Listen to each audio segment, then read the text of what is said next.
आज का ये वीडियो आपके लिए काफी ज्यादा इंपॉर्टेंट होने वाला है क्योंकि न्यू पैटर्न पे आधारित सामाजिक विज्ञान के मॉडल सेट 5 को सॉल्व करने वाले हैं। और इसके पीछे वाले जितना भी मॉडल सेट नहीं देखे हैं सभी सब्जेक्ट का तो देख लीजिए, क्योंकि परीक्षा से पहले जो बच्चे लगभग 5 मॉडल सेट को कंप्लीट कर लेते हैं, ये चीज आप जानते हैं, उनकी तैयारी बेहतर हो जाती है, उनकी तैयारी कंप्लीट हो जाती है। तो फटाफट से आप सभी मॉडल पेपर को देख लीजिए। आइए बात करते हैं 5वें मॉडल सेट में क्या क्वेश्चन है। न्यू पैटर्न के आधारित है, न्यू पैटर्न पे आधारित है। ये 80 क्वेश्चन अभी आपको मिलेगा और 80 क्वेश्चन में आप कितने प्रश्न का जवाब दे पाते हैं आप हमें जरूर बताइएगा। तो चलिए शुरू करते हैं कि पहला क्वेश्चन क्या कह रहा है। उसके पहले चैनल को सब्सक्राइब लाइक नहीं किया तो जल्दी कर दीजिए, अपने दोस्तों में भी शेयर कर दीजिए। सबसे पहला नंबर प्रश्न काफी कमाल का प्रश्न है कि बैंक एक उदाहरण है। बैंक जो है वह किसका उदाहरण है, आपको यह बताना है। प्राथमिक क्षेत्र का, द्वितीय क्षेत्र का या तृतीय क्षेत्र का या फिर उपयुक्त तीनों का। तो देखिए जो बैंक है वो आपकी तृतीय क्षेत्र का उदाहरण है, यानी कि ऑप्शन जो आपका हो जाएगा सी नंबर हो जाएगा, जिसे हम लोग सेवा क्षेत्र के नाम से जानते हैं। ठीक है, तो दिमाग में एकदम बैठाते जाइए, जो भी प्रश्न आपको बता रहे हैं काफी इंपोर्टेंट क्वेश्चन है ये सारी। चलिए अगला देखिए, क्वेश्चन काफी इंपोर्टेंट है। अगला क्वेश्चन कि आर्थिक एवं मौद्रिक विकास एक दूसरे के क्या है। आर्थिक एवं मौद्रिक विकास जो है एक दूसरे के क्या है, तो यह एक दूसरे के पूरक है, यानी कि ऑप्शन जो हो जाएगा वह ए नंबर आपका क्या हो जाएगा, बिल्कुल करेक्ट उत्तर हो जाएगा कि आर्थिक एवं मौद्रिक विकास जो है वह एक दूसरे की क्या चीज है, तो पूरक है। अगले प्रश्न की बात करते हैं तो देखिए अगला प्रश्न हम सभी का है कि साहित्य की दृष्टि में विकास और वृद्धि में, साहित्य की दृष्टि से विकास और वृद्धि में क्या है, कोई अंतर नहीं है या कोई या फिर अंतर है या कोई अंतर भी और कोई अंतर नहीं भी है या उपयुक्त सभी है। तो देखिए इसमें कोई अंतर नहीं है, यानी कि ऑप्शन जो हो जाएगा आपका क्या हो जाएगा, बी नंबर आपका बिल्कुल करेक्ट उत्तर हो जाएगा। अगले प्रश्न की बात करते हैं तो अगला देखिए प्रश्न कह रहा है कि सतत विकास है। सतत विकास जो है आपको ये बताना है, सतत विकास में क्या है, अपने तथा आने वाली संपत्ति का या केवल अपना का या केवल दूसरों का या फिर उपयुक्त इनमें से कोई नहीं। तो ये हो जाएगा अपने तथा आने वाली संपत्ति का, यानी कि ऑप्शन जो हो जाएगा वह ई नंबर क्या हो जाएगा, बिल्कुल करेक्ट उत्तर हो जाएगा। अगले प्रश्न की बात करते हैं तो देखिए अगला प्रश्न है कि नरेगा एक कार्यक्रम है। जो नरेगा है वो एक कार्यक्रम है, जिला स्तर का, राष्ट्रीय स्तर का, प्रांतीय स्तर का या फिर विश्व स्तर का। तो ये एक प्रकार की जो है वह प्रांतीय स्तर का है, यानी कि ऑप्शन जो हो जाएगा क्या चीज हो जाएगा, आपका ऑप्शन नंबर सी हो जाएगा। चलिए अगले प्रश्न की बात करते हैं। देखिए काफी इंपोर्टेंट क्वेश्चन है कि मिश्रित अर्थव्यवस्था का राष्ट्र जो है वह कौन है। मिश्रित अर्थव्यवस्था का राष्ट्र, तो देखिए मिश्रित अर्थव्यवस्था किस देश में पाया जाता है, तो आप सभी को पता है कि भारत देश में ही है, यानी कि ऑप्शन क्या हो जाएगा, ई नंबर आपका बिल्कुल करेक्ट उत्तर हो जाएगा ना। एकदम दिमाग में बैठा दीजिए, काफी इंपोर्टेंट सभी क्वेश्चन है, सीधे आपकी परीक्षा में देखने को प्रश्न मिलेंगे। अगला देखिए प्रश्न कह रहा है कि योजना आयोग के अध्यक्ष कौन होते हैं। योजना आयोग के दो अध्यक्ष होते हैं, वो कौन होते हैं, तो अब प्रधानमंत्री होते हैं, यानी कि ऑप्शन जो हो जाएगा वो डी नंबर क्या हो जाएगा, बिल्कुल करेक्ट उत्तर हो जाएगा कि प्रधानमंत्री होते हैं योजना आयोग के अध्यक्ष। ठीक है, चलिए आगे बात करते हैं। अगला देखिए प्रश्न कह रहा है, काफी शानदार प्रश्न है कि योजना आयोग के सदस्यों की संख्या कुल कितनी होती है। योजना आयोग की संख्या के कुल सदस्यों की संख्या जो होती है वह कितनी होती है। देखिए ऑप्शन दिया गया है यहाँ पे 7, 8, 9 या फिर 10। तो देखिए योजना आयोग के सदस्यों की संख्या की बात करते हैं तो ये 8 होती है, यानी कि ऑप्शन क्या हो जाएगा, आपका ऑप्शन बी होना चाहिए, है ना। चलिए अगले प्रश्न की बात करते हैं तो देखिए अगला प्रश्न काफी इंपोर्टेंट क्वेश्चन है कि प्लास्टिक मुद्रा क्या है। प्लास्टिक मुद्रा क्या है, एटीएम है, ड्रॉफ्ट है, चेक है या फिर तीनों है। तो देखिए प्लास्टिक मुद्रा की बात करते हैं तो ये आपकी क्या है, एक ड्रॉफ्ट, ये एटीएम है प्लास्टिक मुद्रा, यानी कि ऑप्शन जो आपका ई नंबर हो जाएगा वह बिल्कुल करेक्ट उत्तर हो जाएगा। प्लास्टिक मुद्रा क्या है, तो वह एटीएम है। चलिए नंबर प्रश्न देखिए, काफी इंपोर्टेंट प्रश्न है कि आय एक परिश्रमिक है जिसे कोई अपने कार्य के बदले पाता है। क्या पाता है आपको ये बताना है। देखिए यहाँ पे जो है मानसिक आय होगा, यहाँ पे आय सब में लिख लीजिएगा, मानसिक आय, शारीरिक आय और बौद्धिक आय। तो देखिए ये तीनों प्रकार की आय प्राप्त करता है, यानी कि ऑप्शन क्या हो जाएगा, डी नंबर आपका बिल्कुल सही उत्तर हो जाएगा ना। फटाफट याद करते जाइए। चलिए अगले प्रश्न की बात करते हैं। देखिए अगला जो प्रश्न है हम सभी का कह रहे हैं कि भारत एक है। भारत जो है हम सभी का क्या है, अविकसित है, विकसित है या पिछड़ा है या फिर विकासशील है। तो भारत जो है वह हम सभी का क्या है, वह विकासशील है, यानी कि ऑप्शन जो हो जाएगा वह डी नंबर आपका क्या हो जाएगा, बिल्कुल करेक्ट उत्तर हो जाएगा कि विकासशील है। क्या है, भारत एक राष्ट्र है, कौन सा, तो विकासशील है, यानी कि ऑप्शन क्या हो जाएगा, डी नंबर हो जाएगा। अगला देखिए अगला प्रश्न कह रहा है कि श्रम का परिश्रमिक क्या होता है। श्रम का परिश्रमिक क्या होता है, ब्याज होता है, लगान होता है, लाभ होता है या फिर मजदूरी होता है। तो देखिए श्रम का परिश्रमिक की बात करते हैं तो मजदूरी होता है, यानी कि ऑप्शन क्या हो जाएगा, डी नंबर हो जाएगा कि श्रम का परिश्रमिक जो होता है वह मजदूरी होता है, यानी कि ऑप्शन हो जाएगा डी नंबर। चलिए तो अगले प्रश्न की बात करते हैं फटाफट। जिनको भी प्रश्न का उत्तर पता है पहले से वह हमें फटाफट बताते रहेंगे। चलिए अगला है कि पूंजी का परिश्रमिक क्या होता है। पूंजी का परिश्रमिक क्या होता है, लाभ होता है, हानि होता है या फिर ब्याज होता है या फिर वेतन होता है। बताइए फटाफट क्या होता है, तो इसका क्या होता है, ब्याज होता है, यानी कि ऑप्शन क्या हो जाएगा, सी नंबर आपका बिल्कुल जो होगा करेक्ट उत्तर हो जाएगा। एकदम याद करते जाना, मिस नहीं करना। एक क्वेश्चन अगर आप मिस किए है ना, एक भी क्वेश्चन आप मिस किए नहीं देखे तो फिर दिक्कत हो जाएगी बाबू, काफी दिक्कत हो जाएगी आपको। लगातार 5 मॉडल सेट है, सभी सब्जेक्ट का कर लीजिए जिससे कि आपका बेहतर तैयारी हो सके। ओके चलिए अगला प्रश्न देखिए, काफी इंपोर्टेंट क्वेश्चन है कि भूमि का परिश्रमिक क्या होता है। भूमि का परिश्रमिक क्या होता है, लगान, ब्याज, वेतन या फिर लाभ। तो भूमि का जो परिश्रमिक होता है वह क्या होता है, लगान होता है, यानी कि ऑप्शन जो हो जाएगा ई नंबर क्या हो जाएगा, बिल्कुल करेक्ट उत्तर हो जाएगा। तो एकदम दिमाग में बैठाते आपको जाना है। ओके चलिए अगला देखिए, अगला जो प्रश्न है वह प्रश्न कह रहा है कि गरीबी गरीबी को जन्म देती है, यह कथन किसका है। गरीबी जो है वह गरीबी को जन्म देती है, यह कथन जो है किसका है।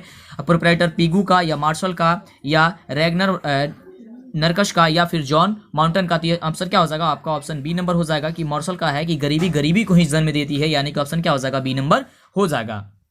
अगला देखिए, अगला जो क्वेश्चन है वो क्वेश्चन हम सभी क्या कह रहा है कि विकसित राज्यों में ऊंची होती है, विकसित राज्यों में ऊंची होती है पूंजी की दर, पूंजी निर्माण दर, या फिर प्रति व्यक्ति आय, या सेवाओं का मूल्य, या फिर उपयुक्त सभी होता है। फटाफट बताइए कि इसका उत्तर जो होगा वह क्या होगा। इसका जवाब बिल्कुल एकदम फटाफट बताइए।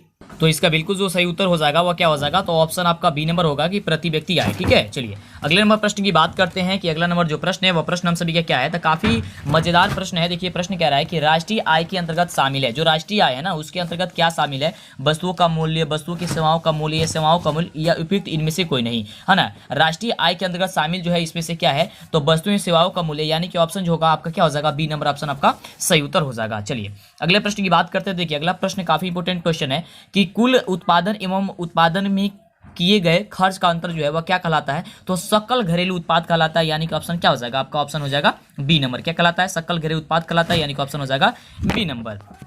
अगला देखिए, अगला जो प्रश्न है वह बहुत ही अच्छा प्रश्न है कि राष्ट्रीय आय समतुल्य होता है, जो राष्ट्रीय आय होता है वह किससे समतुल्य होता है, आपको फटाफट बताना है। उपभोग व्यय एवं विनिमय के योग के, या उपयोग व्यय तथा विनिमय के गुणनफल के, या उपभोग व्यय एवं विनिमय के अंतर के, या फिर उपभोग व्यय तथा विनिमय के व्यय के क्या चीज भाग के। तो कितना होता है ये, किसका होता है, तो उपभोग व्यय एवं विनिमय के क्या चीज अंतर के, यानी कि ऑप्शन क्या हो जाएगा, सी नंबर हो जाएगा। अगला देखिए प्रश्न, देखिए बहुत ही बढ़िया प्रश्न है कि राष्ट्रीय आय की धारणा में शामिल है केवल सकल घरेलू उत्पाद, या फिर शुद्ध राष्ट्रीय उत्पाद, या फिर केवल सकल घरेलू उत्पाद, या फिर उपयुक्त तीनों। तो इसमें उपयुक्त तीनों है, यानी कि ऑप्शन क्या हो जाएगा, डी नंबर आपका बिल्कुल सही उत्तर हो जाएगा। अगला देखिए, अगला जो प्रश्न है वह काफी इंपोर्टेंट प्रश्न है कि वित्तीय संस्थान पूरा करती है, वित्तीय जो संस्थान है वो पूरा करती है, क्या पूरा करती है, तो ऋण संबंधी जरूरतें पूरा कर देती है, यानी कि ऑप्शन क्या हो जाएगा, सी नंबर आपका बिल्कुल करेक्ट उत्तर हो जाएगा। तो एकदम दिमाग में आपको बैठाते जाना है। अगला देखिए, अगला प्रश्न कह रहा है कि सरकारी वित्तीय संस्थान नहीं है, सरकारी वित्तीय जो संस्था है वो नहीं है, इसमें से कौन जो है, central bank of India, state bank of India, साहूकार, या फिर इलाहाबाद। तो क्या हो जाएगा, साहूकार, यानी कि ऑप्शन क्या हो जाएगा, सी नंबर हो जाएगा, साहूकार हो जाएगा। क्या बाबू हो जाएगा, तो ऑप्शन सी हो जाएगा, साहूकार हो जाएगा। ठीक है, चलिए अभी तक लाइक और चैनल को सब्सक्राइब नहीं किया तो फटाफट कर लीजिए, क्योंकि जब तक चैनल को सब्सक्राइब नहीं करेंगे, लाइक नहीं करेंगे, तब तक आपको आगे से वीडियो नहीं मिल पाएगी। चलिए अगला देखिए, काफी बढ़िया प्रश्न है कि अर्ध सरकारी वित्तीय संस्था है, अर्ध सरकारी वित्तीय संस्था कौन है, क्षेत्रीय ग्रामीण बैंक, या भारतीय स्टेट बैंक, या फिर भारतीय रिजर्व बैंक, या फिर पंजाब नेशनल बैंक। आपको ये बताना है कि अर्ध सरकारी वित्तीय संस्था कौन है। तो अर्ध सरकारी वित्तीय संस्था की बात करते हैं तो क्षेत्रीय ग्रामीण बैंक हो जाएगा, यानी कि ऑप्शन क्या हो जाएगा, ए नंबर आपका बिल्कुल करेक्ट उत्तर हो जाएगा। क्या हो जाएगा, अर्ध सरकारी वित्तीय संस्था क्षेत्रीय ग्रामीण बैंक। अगला देखिए, अगला जो प्रश्न है बहुत बढ़िया प्रश्न है कि बांग्लादेश के नोबेल पुरस्कार से सम्मानित व्यक्ति कौन है। बांग्लादेश के नोबेल पुरस्कार के जो सम्मानित व्यक्ति है वो कौन है, तो ये है प्रोप्राइटर मोहम्मद यूनुस, यानी कि ऑप्शन क्या हो जाएगा, बी नंबर हो जाएगा, प्रोप्राइटर मोहम्मद यूनुस हो जाएगा, है ना, यानी ऑप्शन बी नंबर आपका बिल्कुल करेक्ट उत्तर हो जाएगा। प्रश्न कह रहा है कि वित्तीय संस्थाओं के प्रकार कितने होते हैं। 25 नंबर प्रश्न है कि वित्तीय संस्थाओं के जो प्रकार होते हैं कितने होते हैं, तो 2 होते हैं, यानी कि ऑप्शन क्या हो जाएगा, डी नंबर आपका क्या हो जाएगा, बिल्कुल करेक्ट उत्तर हो जाएगा। कितना होता है, 2 होता है। चलिए अगले प्रश्न की बात करते हैं। तो अगला प्रश्न है हम सभी का कह रहा है कि देश के संगठित बैंकिंग प्रणाली के प्रकार जो होते हैं वो कितने होते हैं, क्या वो 3 होते हैं, 4 होते हैं, या 2 होते हैं, या फिर 1 होते हैं। तो देश के संगठित बैंकिंग प्रणालियों के जो प्रकार होते हैं वो 2 होते हैं, यानी कि ऑप्शन जो हो जाएगा वो आपका सी नंबर क्या हो जाएगा, बिल्कुल करेक्ट उत्तर हो जाएगा। क्या होता है, ये 2 होता है, यानी कि ऑप्शन हो जाएगा सी नंबर। अगला देखिए, अगला प्रश्न काफी बढ़िया प्रश्न है कि भारत में संगठित पूंजी बाजार कहाँ है, मतलब क्या है ना। भारत में एक संगठित पूंजी बाजार है पटना, कोलकाता, मुंबई, या फिर दिल्ली। फटाफट बताइए कि भारत में एक संगठित पूंजी जो बाजार है वह कहाँ है, आपको ये बताना है। तो इसका बिल्कुल जो सही उत्तर हो जाएगा वो मुंबई हो जाएगा, यानी कि ऑप्शन जो सी है आपका बिल्कुल करेक्ट उत्तर है। चलिए अगले प्रश्न की बात करते हैं, 1 सेकंड। अगला जो प्रश्न है वो देखिए क्या कह रहा है प्रश्न। अगला प्रश्न हम सभी क्या कह रहा है कि राज्य स्तरीय गैर संस्थागत वित्तीय संस्था है सहकारी बैंक, भूमि विकास बैंक, व्यापारी बैंक, या फिर व्यवसायिक बैंक। तो क्या है, व्यापारी है, यानी ऑप्शन क्या हो जाएगा आपका सी नंबर हो जाएगा, गैर संस्थागत पूछ रहा है ना। चलिए अगला नंबर जो प्रश्न है वो अगला नंबर प्रश्न कह रहा है कि राज्य स्तरीय संस्थागत वित्तीय संस्था जो है कौन है, तो वह सहकारी बैंक है, यानी कि ऑप्शन जो हो जाएगा वह ए नंबर आपका क्या हो जाएगा, करेक्ट उत्तर हो जाएगा। अगला देखिए, अगला जो प्रश्न कह रहा है कि आज भी ऋण प्राप्त करने का सबसे लोकप्रिय जो स्रोत है वह कौन सा है, रिश्तेदार या अन्य से, बैंक से, महाजन से, या फिर इनमें से कोई नहीं। तो ये हो जाएगा क्या चीज, महाजन। यहाँ पे आपको महाजन होगा, यानी कि ऑप्शन क्या हो जाएगा, सी नंबर हो जाएगा। अगला देखिए, अगला क्वेश्चन बहुत ही बढ़िया प्रश्न है, और प्रश्न देखिए क्या कह रहा है, थोड़ा सा लंबा प्रश्न है, थोड़ा सा छोटा कर देते हैं। देखिए प्रश्न कह रहा है कि ग्रामीण परिवारों द्वारा संस्थागत स्रोतों से लिया गया ऋण प्रतिशत है, कितना है, 52% है, 27% है, 50% या फिर 25% है। आपको ये बताना है, फटाफट बताइए इसका उत्तर क्या होगा। तो इसका जो बिल्कुल सही उत्तर हो जाएगा आपका 52% हो जाएगा, यानी कि ऑप्शन क्या हो जाएगा, ए नंबर आपका बिल्कुल करेक्ट उत्तर हो जाएगा। चलिए अगले प्रश्न की बात करते हैं कि अगला प्रश्न क्या कह रहा है। तो अगला जो प्रश्न है हम सभी क्या कह रहा है कि बिहार में प्राथमिक सहकारी कृषि साख समितियों की जो संख्या है वह कितनी है, ड्रॉप 10वीं पंचवर्षीय योजना के अनुसार जो है कितनी है, फटाफट बताना है कि क्या होगा। तो 6842 है, यानी कि ऑप्शन क्या हो जाएगा, ए नंबर हो जाएगा कि 6842 है। अगले प्रश्न की बात करते हैं। देखिए अगला प्रश्न है, काफी बढ़िया प्रश्न है कि बिहार में सहकारी बैंक द्वारा उपलब्ध सहकारी साख व्यवस्था जो है क्या है, तो वह जो है वह त्रिस्तरीय है, यानी कि जो आपका ऑप्शन सी नंबर में दिया गया है वो आपका बिल्कुल क्या हो जाएगा, करेक्ट उत्तर हो जाएगा। अगला देखिए, अगला जो प्रश्न है, देखिए यहाँ पे काफी शानदार प्रश्न कह रहा है कि रोजगार एवं सेवा एक दूसरे क्या है, तो वह तो पूरक है, लेकिन यहाँ पे ऑप्शन जो है परस्पर भी दिया गया, तो पूरक और परस्पर दोनों हो जाएगा, यानी कि बी और सी दोनों होगा, यानी कि अब यहाँ पे आपका ऑप्शन क्या हो जाएगा, डी नंबर हो जाएगा। अगला देखिए, अगला प्रश्न हम सभी क्या कह रहा है कि मानव की न्यूनतम आवश्यकता क्या है, मानव जो है उसकी न्यूनतम आवश्यकता क्या है, तो रोटी कपड़ा और मकान है, यानी कि रोटी कपड़ा मकान क्या है, ऑप्शन आपका सी नंबर हो जाएगा। क्या हो जाएगा, रोटी कपड़ा मकान, यानी कि ऑप्शन क्या हो जाएगा, सी नंबर हो जाएगा। अगला देखिए, अगला प्रश्न हम सभी क्या कह रहा है कि सरकार का दायित्व है क्षमता के अनुरूप उपलब्ध कराना मकान, कपड़ा या फिर रोटी। तो सरकार का दायित्व यह है कि वह काम को उपलब्ध कराना, यानी कि ऑप्शन क्या हो जाएगा, ए नंबर बिल्कुल करेक्ट उत्तर हो जाएगा। एकदम याद करते एक दिमाग में एकदम बैठाते जाना आपको, है ना। चलिए अगला प्रश्न देखिए, अगला प्रश्न क्या है कि आर्थिक विकास के मुख्य क्षेत्र जो होते हैं वो कितने होते हैं, आर्थिक विकास के जो मुख्य क्षेत्र होते हैं वो कितने होते हैं, 4 होते हैं, 3 होते हैं, 2 होते हैं या फिर 1 होते हैं, कितने होते हैं, तो आपको ये 3 होते हैं, यानी कि ऑप्शन क्या हो जाएगा, बी नंबर आपका बिल्कुल करेक्ट उत्तर हो जाएगा। ठीक है, चलिए अगले प्रश्न की बात करते हैं। तक देखिए अगला प्रश्न हम सभी का कि भारत क्या है, कृषि प्रधान देश, स्वस्थ प्रधान देश, उद्योग प्रधान देश और कार्य प्रधान देश। तो भारत हम सभी का क्या है, कृषि प्रधान देश है, यानी कि ऑप्शन क्या हो जाएगा, ई नंबर आपका बिल्कुल करेक्ट उत्तर हो जाएगा। अगला देखिए, अगला जो प्रश्न है वह प्रश्न कह रहा है कि गैर संस्थागत वित्त प्रदान करने वाली सबसे लोकप्रिय साधन क्या है, तो वह महाजन है, यानी कि ऑप्शन क्या हो जाएगा, बी नंबर हो जाएगा, है ना। क्या वह महाजन है, गैर संस्थागत वित्त प्रदान करने वाली सबसे लोकप्रिय साधन क्या है, महाजन है, यानी कि ऑप्शन हो जाएगा बी नंबर। अगला देखिए, अगला प्रश्न हम सभी क्या कह रहा है कि इनमें से कौन जो है संस्थागत वित्त साधन है, सेठ साहूकार, रिश्तेदार या फिर व्यापारी बैंक या फिर महाजन। तो क्या है आपका महाजन है, यानी कि ऑप्शन क्या हो जाएगा, डी नंबर आपका हो जाएगा। और ये क्वेश्चन शायद डबल हो गया था, चलिए कोई दिक्कत नहीं, 1-2 डबल हो जाता है कभी कभी टाइप करते वक्त। चलिए अगला क्वेश्चन कह रहा है कि सर्वप्रथम राष्ट्रीय आय के अनुमान जो है वह का वर्ष क्या था, यानी कि कब अनुमान लगाया गया था सर्वप्रथम। तो सर्वप्रथम की बात करते हैं तो 1867 में लगाया गया था, यानी कि ऑप्शन क्या हो जाएगा, बी नंबर आपका बिल्कुल करेक्ट उत्तर हो जाएगा। अगला देखिए, अगला जो प्रश्न है वह कह रहा है कि भारत की सर्वप्रथम अनुमानित प्रति व्यक्ति आय थी, भारत की सर्वप्रथम अनुमानित जो प्रति व्यक्ति आय थी वो कितनी थी, 121 रुपए या 21 रुपए या फिर 120 रुपए या फिर 20 रुपए। तो कितनी थी, वो 20 रुपए थी, यानी कि ऑप्शन क्या हो जाएगा, डी नंबर हो जाएगा। चलिए अगले प्रश्न की बात करते हैं। तो देखिए अगला प्रश्न हम सभी का है कि राष्ट्रीय आय की गणना विधि है, राष्ट्रीय आय की गणना की विधि क्या है, व्यावसायिक गणना विधि, उत्पादन गणना विधि, मूल्य योग विधि या फिर उपयुक्त तीनों। तो उपयुक्त तीनों हो जाएगा, यानी कि ऑप्शन जो दिया गया है डी नंबर आपका क्या हो जाएगा, बिल्कुल करेक्ट उत्तर हो जाएगा, उपयुक्त तीनों। अगला देखिए, अगला जो प्रश्न है वह कह रहा है कि विश्व विकास रिपोर्ट 2005 में भारत की राष्ट्रीय आय कितनी थी, $820, $620 या फिर $720 या फिर $920। तो ये थी $720, यानी कि ऑप्शन क्या हो जाएगी, ऑप्शन आपका हो जाएगा सी नंबर। क्या हो जाएगा, ऑप्शन आपका सी नंबर हो जाएगा। चलिए अगले प्रश्न की बात करते हैं। अगला देखिए प्रश्न क्या कह रहा है, अगला प्रश्न है कि आधुनिक युग की प्रगति का श्रेय मुद्रा को है, यह कथन जो है वह किसका है, आधुनिक श्रेय की प्रगति का जो श्रेय है वो मुद्रा को है, यह कथन जो है वह किसका है, तो ये मार्शल का हो जाना चाहिए, यानी कि ऑप्शन क्या हो जाएगा आपका ए नंबर हो जाएगा। ठीक है, चलिए अगले प्रश्न की बात करते हैं। देखिए अगला प्रश्न है कि विनिमय के रूप हैं 1, 2, 3 या फिर 4, विनिमय के कितने रूप होते हैं बताइए फटाफट से, तो 2 रूप होते हैं, यानी कि ऑप्शन क्या हो जाएगा आपका बी नंबर करेक्ट उत्तर हो जाएगा। ठीक है, तो इसी तरह की कमाल की वीडियो पाने के लिए अभी तक चैनल को सब्सक्राइब नहीं किए हैं तो जल्दी से चैनल को सब्सक्राइब कीजिए और लाइक कीजिए, है ना, जिससे कि वीडियो मिला करे। जब तक चैनल को सब्सक्राइब नहीं करेंगे आपको आगे से वीडियो नहीं मिल पाएगी। अगला देखिए प्रश्न कह रहा है हम सभी का कि वस्तु विनिमय प्रणाली में विनिमय होता है वस्तु का, मुद्रा का, वस्तु मुद्रा का या फिर मुद्रा मुद्रा का। तो यहाँ पे देखिए कह रहा है कि वस्तु विनिमय प्रणाली में, तो वस्तु वस्तु का होता है ना जी, वस्तु विनिमय प्रणाली में, यानी कि ऑप्शन क्या हो जाना चाहिए आपका, ऑप्शन ए नंबर। अगला देखिए, अगला प्रश्न कह रहा है कि नेपाल की मुद्रा क्या है। नेपाल की मुद्रा क्या है, रुपया है, टाका है, डॉलर या फिर पौंड है। तो नेपाल की भी मुद्रा क्या है, रुपया ही है, यानी कि ऑप्शन क्या हो जाएगा, ए नंबर हो जाएगा। तो जो बच्चे ए नंबर दे रहे हैं उनका बिल्कुल करेक्ट उत्तर है। अगला देखिए, काफी शानदार प्रश्न है कि एटीएम का विस्तृत रूप क्या होता है। विस्तृत रूप का नहीं मतलब हो गया कि इसका फुल फॉर्म क्या होता है, फुल फॉर्म एटीएम का तो ऑटोमेटिक टेलर मशीन होता है, यानी कि ऑप्शन क्या हो जाएगा, सी नंबर हो जाएगा, ऑटोमेटिक टेलर मशीन, ऑप्शन हो जाएगा सी नंबर। अगला देखिए, अगला प्रश्न कह रहा है कि चेक एक प्रकार की मुद्रा है। चेक जो है एक प्रकार की मुद्रा है, शुद्ध मुद्रा है, ऋण मुद्रा है, मिश्रित है या फिर साख है। तो चेक एक प्रकार की क्या है, वह साख है, यानी कि ऑप्शन क्या हो जाएगा, डी नंबर इसका बिल्कुल सही उत्तर हो जाएगा। ठीक है, चलिए अगले प्रश्न की बात करते हैं।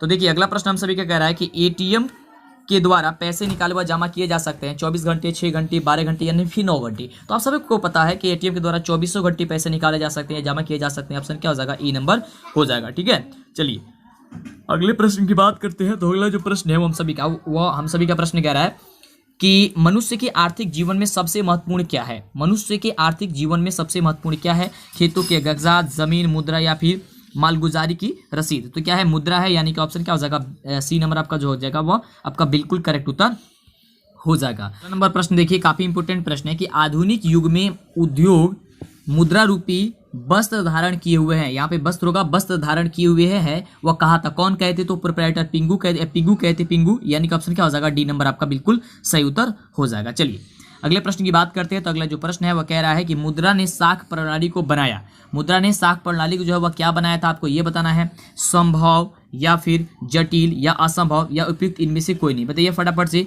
कि मुद्रा ने साख प्रणाली को क्या बना दिया, तो ये संभव बना दिया, यानी कि ऑप्शन क्या हो जाएगा आपका ई नंबर हो जाएगा। क्या हो जाएगा, ऑप्शन आपका ई नंबर हो जाएगा। चलिए अगले प्रश्न की बात करते हैं। तो देखिए अगला जो प्रश्न है हम सभी का वह कह रहा है प्रश्न कि स्वतंत्रता पूर्व भारतीय अर्थव्यवस्था थी। स्वतंत्रता पूर्व जो है भारतीय अर्थव्यवस्था थी वह क्या थी, कृषि व्यवसाय प्रधान उपयुक्त दोनों। तो देखिए स्वतंत्रता पूर्व जो है वह भारतीय अर्थव्यवस्था थी, कैसी थी, तो वह आपको क्या थी, तो वह कृषि प्रधान थी। आपके आंसर क्या हो जाएगा, आपका आंसर हो जाएगा ऑप्शन ए नंबर।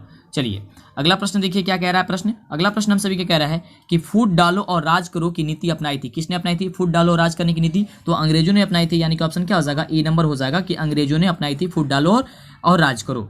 अगला देखिए अगला प्रश्न काफी शानदार प्रश्न है और प्रश्न कह रहा है हम सभी का कि अर्थव्यवस्था के प्रकार होते हैं। जो अर्थव्यवस्था है उसके प्रकार कितने होते हैं, 2 होते हैं, 3 होते हैं, 4 होते हैं या फिर 5 होते हैं। तो देखिए अर्थव्यवस्था के प्रकार की बात करते हैं तो मुख्यतः 3 प्रकार के होते हैं, यानी कि ऑप्शन क्या हो जाएगा, बी नंबर हो जाएगा। ठीक है, चलिए अगला प्रश्न देखिए क्या कह रहा है।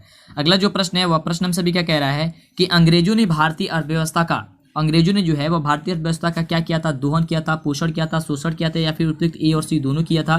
तो देखिए अंग्रेजों ने भारतीय अर्थव्यवस्था का क्या किया था, आपका जो है वह दोहन और ये आपका शोषण है ना, दोहन और शोषण किया था, है ना, यानी कि ए और सी आपका आंसर हो जाएगा, यानी कि ऑप्शन हो जाएगा यहाँ पे क्या चीज, डी नंबर। ठीक है, चलिए अगला प्रश्न देखिए काफी बढ़िया प्रश्न है और प्रश्न कह रहा है कि आबादी के बाद भारत में प्राथमिक क्षेत्र का योगदान है।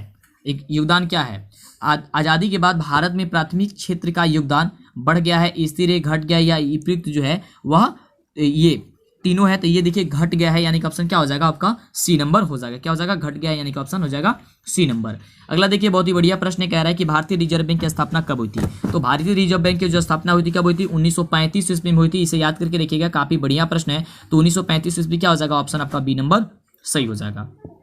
अगला देखिए अगला जो प्रश्न है बहुत ही बढ़िया प्रश्न है और प्रश्न कह रहा है कि भारत में सहकारिता आंदोलन का प्रारंभ कब हुआ था। भारत में सहकारिता आंदोलन का प्रारंभ कब हुआ था, बताइए तो फटाफट से 1904 ईस्वी में या फिर 1905 में या 1907 में या 1920 में, किसमें हुआ था बताइए तो। भारत में सहकारिता आंदोलन का जो है वह आरंभ कब हुआ था, तो 1904 हो जाना चाहिए, यानी कि ऑप्शन क्या हो जाना चाहिए आपका, ऑप्शन हो जाएगा ए नंबर। क्या हो जाएगा 1904, यानी कि ऑप्शन ए नंबर। ठीक है, चलिए अगले प्रश्न की बात करते हैं। तो अगला प्रश्न कह रहा है कि अर्थव्यवस्था के प्रकार होते हैं। तो ये भी आपको हमने बताया, ये भी क्वेश्चन शायद डबल टाइप हो गया था, यानी कि ऑप्शन क्या हो जाएगा, बी नंबर हो जाएगा कि 3 होते हैं। ठीक है, चलिए अगला प्रश्न है कि आजादी के बाद भारत में प्राथमिक क्षेत्र का योगदान क्या हो गया है, तो घट गया है। चलिए यानी कि ऑप्शन क्या हो जाएगा, सी नंबर हो गया है ना। 1-2 क्वेश्चन यहाँ पे डबल टाइप ही हो गया था, ये भी क्वेश्चन डबल टाइप हो गया। चलिए कोई दिक्कत नहीं है। चलिए यहाँ पे जो है अगला क्वेश्चन, हाँ यहाँ से क्वेश्चन ठीक है, कह रहे 1-2 क्वेश्चन टाइप करते वक्त जब टाइप कराया जाता है तो इधर उधर हो जाता है कभी 1-2 क्वेश्चन। चलिए अगला क्वेश्चन कह रहा है कि इनमें कौन सी बहुराष्ट्रीय कंपनियां हैं, इनमें से कौन सी बहुराष्ट्रीय कंपनियां कौन है, Ford Motors, Samsung, Coca Cola या फिर इनमें से सभी। तो बहुराष्ट्रीय कंपनी जो है इनमें से सभी है, यानी कि फोर्ड मोटर्स है, सैमसंग है, कोका कोला है, ये तीनों है, यानी कि ऑप्शन क्या हो जाएगा डी नंबर आपका बिल्कुल सही उत्तर हो जाएगा। ठीक है, चलिए अगला प्रश्न जो है वह प्रश्न हम सभी का कह रहा है कि गदर पार्टी की स्थापना किसने और कब की थी। गदर पार्टी की स्थापना कब और किसने की थी बाबू, तो लाला हरदयाल ने 1913 में किया था, यानी कि ऑप्शन क्या हो जाएगा सी नंबर आपका बिल्कुल करेक्ट उत्तर हो जाएगा। अगला देखिए बहुत ही बढ़िया प्रश्न है, प्रश्न कह रहा है कि जलियांवाला बाग हत्याकांड किस तिथि को हुआ था। जलियांवाला जो बाग हत्याकांड है वह किस तिथि को हुआ था, आपको ये बताना है। 13 अप्रैल 1919 ईस्वी में, या फिर 14 अप्रैल 1919 में, या 15 अप्रैल 1919 ईस्वी में, या 13 अप्रैल 1919 में। कब हुआ था बट ये फटाफट बताइए तो जलियांवाला बाग कब हुआ था, तो 13 अप्रैल 1919 ईस्वी, यानी कि ऑप्शन क्या हो जाएगा ए नंबर आपका बिल्कुल करेक्ट उत्तर हो जाएगा। क्या हो जाएगा ऑप्शन ए नंबर। अगला देखिए, अगला जो प्रश्न है वह प्रश्न हम सभी का कह रहा है कि लखनऊ समझौता किस वर्ष हुआ था। लखनऊ जो समझौता हुआ किस वर्ष हुआ था, 1916 ईस्वी, 1918 ईस्वी, 1920 ईस्वी, या 1900 कितना हो जाएगा 22 ईस्वी। तो इसका आंसर हो जाएगा 1916 ईस्वी कि लखनऊ समझौता कब हुआ था, 1916, यानी कि हो जाएगा क्या चीज, ऑप्शन हो जाएगा ए नंबर। चलिए अगले प्रश्न की बात करते हैं, तो देखिए बहुत ही बढ़िया प्रश्न है 70 नंबर प्रश्न की असहयोग आंदोलन का प्रस्ताव कांग्रेस के किस अधिवेशन में जो है पारित किया गया था। तो आप सभी को पता है कि सितंबर 1920 ईस्वी कोलकाता, कहाँ सितंबर 1920 ईस्वी कोलकाता, यानी कि ऑप्शन क्या हो जाएगा ए नंबर हो जाएगा। अगला देखिए, अगला बहुत ही बढ़िया प्रश्न कह रहा है कि भारत में खिलाफत आंदोलन कब और किस देश के शासक के द्वारा शुरू किया गया था। तो 1920 ईस्वी तुर्की के द्वारा शुरू किया गया था। तो 1920 ईस्वी जो तुर्की है आपका क्या हो जाएगा बिल्कुल करेक्ट उत्तर जो है वह हो जाएगा। क्या हो जाएगा 1920 ईस्वी तुर्की। अगला देखिए, अगला जो प्रश्न है हम सभी का प्रश्न कह रहा है कि सविनय अवज्ञा आंदोलन कब और किस यात्रा से शुरू किया गया था। तो ये तो काफी आसान क्वेश्चन है ना, कि दांडी यात्रा है ना, दांडी यात्रा 1930 ईस्वी, और इसके बारे में आप जानते हैं, इसके बारे में जरूर पढ़ लीजिएगा दांडी यात्रा के बारे में, है ना। चलिए अगला प्रश्न है पूर्ण स्वराज की मांग का प्रस्ताव कांग्रेस के किस अधिवेशन में जो है वह पारित किया गया था। तो आप सभी को पता है कि 1929 ईस्वी लाहौर, कब क्या पारित किया था, 1929 ईस्वी लाहौर, यानी कि ऑप्शन क्या हो जाएगा ए नंबर आपका बिल्कुल करेक्ट उत्तर हो जाएगा। अगला देखिए, अगला बहुत ही बढ़िया प्रश्न है, और प्रश्न कह रहा है कि राष्ट्रीय स्वयंसेवक संघ की स्थापना कब और किसने की थी। राष्ट्रीय स्वयंसेवक संघ की स्थापना जो है कब और किसने की थी। तो आप सभी को पता है कि 1925 ईस्वी में कौन किया था, तो के बी हेडगवायर ने किया था, यानी कि ऑप्शन क्या हो जाएगा बी नंबर आपका बिल्कुल करेक्ट उत्तर हो जाएगा कि 1925 ईस्वी के बी हेडगवायर ने। अगला देखिए, अगला प्रश्न बहुत ही बढ़िया प्रश्न कर रहा है कि वल्लभ भाई पटेल को सरदार की उपाधि किस आंदोलन के दौरान दी गई थी। तो वह बारदोली आंदोलन के दौरान दी गई थी, ये चीज तो आपको पता ही है, तो यानी कि ऑप्शन क्या हो जाएगा ए नंबर आपका बिल्कुल करेक्ट उत्तर हो जाएगा। अगला देखिए, अगला प्रश्न कह रहा है कि रंपा विद्रोह जो हुआ था कब हुआ था। रंपा विद्रोह कब हुआ था, 1916, 1917, 1918 या 1919। तो 1918 में हुआ था, यानी कि ऑप्शन क्या हो जाएगा आपका सी नंबर हो जाएगा। ठीक है, चलिए अगला प्रश्न में सभी का कि वेदों की ओर लौटो का नारा किसने दिया था। वेदों की ओर लौटो का नारा किसने दिया था, स्वामी विवेकानंद, रामकृष्ण परमहंस ने, या फिर राजा राजमोहन राय ने, या फिर स्वामी दयानंद सरस्वती ने। तो कौन दिए थे फटाफट बताइए कि वेदों की ओर लौटो तो स्वामी दयानंद ने दिए थे, यानी कि ऑप्शन क्या हो जाएगा आपका डी नंबर सही हो जाएगा। चलिए अगले प्रश्न की बात करते हैं, तो अगला जो प्रश्न है हम सभी क्या कह रहा है कि किसने 1920 ईस्वी में ताशकंद में भारतीय कम्युनिस्ट पार्टी का जो है वह गठन किया। किसने जो है 1920 ईस्वी में ताशकंद ने भारतीय कम्युनिस्ट पार्टी का जो है वह गठन किया था। लाला लाजपत राय ने, I.N. जोशी ने, या फिर सत्य भगत ने, या M.N. राय ने। तो वह किए थे M.N. राय ने, यानी कि ऑप्शन क्या हो जाएगा डी नंबर आपका बिल्कुल करेक्ट उत्तर हो जाएगा कि M.N. राय ने। अगला देखिए प्रश्न, अब यह सेकंड लास्ट क्वेश्चन है, आप कितने प्रश्न का उत्तर दे पाए हैं। और 5 मॉडल सेट जैसे कि आपको सभी सब्जेक्ट का बता रहे हैं लगातार, तो आप 5 मॉडल सेट सभी सब्जेक्ट का देख लीजिए, इसी चैनल पे आपको अपलोड है, इसके लिए चैनल को सब्सक्राइब नहीं किए कर लीजिए, है ना, और लाइक कर दीजिएगा जिससे कि हमारा मनोबल बढ़ा करे, और शेयर जरूर कीजिएगा अपने दोस्तों में जिससे कि उनका भी लाभ हो जाए। काफी कम समय आपके पास बचा हुआ है। तो देखिए क्वेश्चन कह रहा है कि अली मुस्लियार ने किस विद्रोह का नेतृत्व किया था। संस्थाल विद्रोह का, मोपला विद्रोह का, रंपा विद्रोह का, या फिर ये खोंडा विद्रोह का। किस विद्रोह का किया था अली मुस्लियार ने, है किस विद्रोह का किया था, आपको ये बताना है, फटाफट बताइए। तो इसका जो बिल्कुल सही उत्तर हो जाएगा ऑप्शन आपका ए हो जाएगा कि संस्थाल विद्रोह का। किसने किया था, संस्थाल विद्रोह का, यानी कि ऑप्शन हो जाएगा ए नंबर। और ये रहा आपका अंतिम नंबर प्रश्न, और अंतिम नंबर प्रश्न जो है वह कह रहा है कि निम्नलिखित में से किसे सीमांत गांधी या बादशाह खां कहा जाता है। कौन है, तो आप सभी बताइए फटाफट से। तो खान अब्दुल्ला गफ्फार खां है, यानी कि ऑप्शन क्या हो जाएगा डी नंबर हो जाएगा। तो बताइए कि आप कितने प्रश्न का जवाब दिए हैं, लाइक कर दीजिए, और चैनल पे पहली बार आए सब्सक्राइब कर लीजिए। और हाँ, अभी तक आप हमारा ऐप को इंस्टॉल नहीं किए तो फटाफट जाइए प्ले स्टोर पे और मंटू सर सर्च कीजिए, या फिर DLS एजुकेशन जो चैनल का नाम है सर्च कीजिए, और टेलीग्राम से आप हमारे जुड़ जाइए, जिससे कि वहाँ पे सारी चीज़ें आपका इन्फॉर्मेशन हर चीज़ दे दिया जाता है, PDF भी आपको वहीं पे सेंड किया जाता है, और ऐप में भी आपको सब चीज़ मिल ही जाएगा। तो फिर मिलते हैं आपसे नेक्स्ट वीडियो में। इसी तरह की वीडियो पाने के लिए सब्सक्राइब जरूर कीजिएगा।